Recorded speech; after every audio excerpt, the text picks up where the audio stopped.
আজকে আপনাদের সাথে শেয়ার করতে যাচ্ছি মজাদার নিরামিষ অথবা পাঁচন রান্নার রেসিপি। আশা করি সবার অনেক ভালো লাগবে। যেহেতু আমি আমার গ্রামের বাড়িতে ঘুরতে এসেছি, তো ভাবলাম আজকে নিরামিষ রান্না করব। তো আমাদের নিজেদের ক্ষেত থেকে সকল শাকসবজি তুলে নিয়েছি, নিয়ে ভালো করে ধুয়ে কেটে নিয়েছি। এখানে আমরা পটল নিয়ে নিয়েছি, বেগুন নিয়ে নিয়েছি, মিষ্টি কুমড়া নিয়েছি, বরবটি নিয়েছি, তারপরে চিচিঙ্গা নিয়েছি, আরও অনেক কিছুই নিয়ে নিচ্ছি, কারণ পাঁচনে অনেক রকম সবজি দিতে হয়।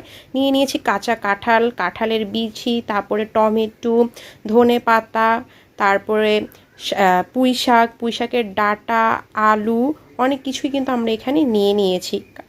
তারপরে নিয়ে নিয়েছি মাছের মাথাটাকে ধুয়ে একটু লবণ মরিচ দিয়ে তেলে দিয়ে নিচ্ছি। তারপরে এখানে যে কাঁচা কাঁঠালগুলো ছিল সেগুলোকে আমরা একটু হালকা হলুদ মরিচ দিয়ে সিদ্ধ করে নিচ্ছি। নিয়ে নিচ্ছি অনেক রকমের ডাল আর সিমের বিচি। তো সিমের বিচি, তারপরে মুগ ডাল, মুসুর ডাল, তারপরে বুটের ডাল, যা যা থাকে সেগুলোকে আমরা সিদ্ধ করতে দিয়েছি। নিয়ে নিয়েছি এখানে আবার কলির ডাল।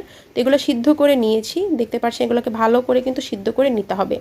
পরে একটা বড় পাতিল বসিয়ে দিয়েছি, এতে পরিমাণ মতো তেল দিয়ে দিয়েছি। যেহেতু আমরা মানুষ অনেকজন ছিলাম আর পরিমাণে অনেক রান্না করব, বলতে পারেন এটা আজকে আমাদের একটা নিরামিষ পার্টি হয়ে যাচ্ছে। তো যার জন্য বড় একটা পাতিল বসিয়ে দিয়েছি। তেলটা গরম হয়ে যাওয়ার পরে এখানে পরিমাণ মতো পেঁয়াজ দিয়ে দিয়েছি। তারপরে দিয়ে দিব এখানে আদা বাটা, রসুন বাটা, ভালো করে এগুলো নেড়ে নিতে হবে। আপনাদের হয়তো বা ভিডিওটাতে দেখতে একটু প্রবলেম হতে পারে, মানে ক্যামেরাটা কাঁপতে পারে বা আলোতে ঝামেলা হতে পারে, কারণ একদম আমরা পারিবারিকভাবে গতভাবে বাসা রান্না করছিলাম, সেটাই শেয়ার করলাম। তারপরে পরিমাণ মতো লবণ দিয়ে দিব, এলাচি, দারচিনি এগুলো দিয়ে দিব। দিয়ে ভালো করে এখন নেড়ে চেড়ে নিতে হবে। আর খেয়াল রাখতে হবে কোনোভাবে যাতে মশলাটা একদম না লেগে যায়, তাহলে কিন্তু পোড়া পোড়া একটা স্মেল আসবে আর খেতেও ভালো লাগবে না।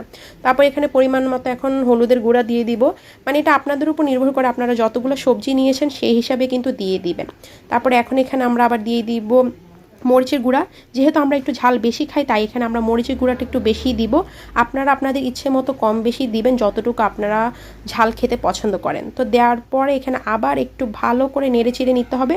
আর বারবার বলছি যাতে মশলাটা না লেগে যায়, সেখানে কিন্তু আপনাদের খেয়াল রাখতে হবে, নাহলে কিন্তু একদম খাবারটা মজা হবে না। আর সবসময় ট্রাই করতে হবে একটু বড় পাতিলে রান্না করতে, যেন ভালো করে সবজিগুলো সিদ্ধ হয় বা নাড়াচাড়া করা যায়।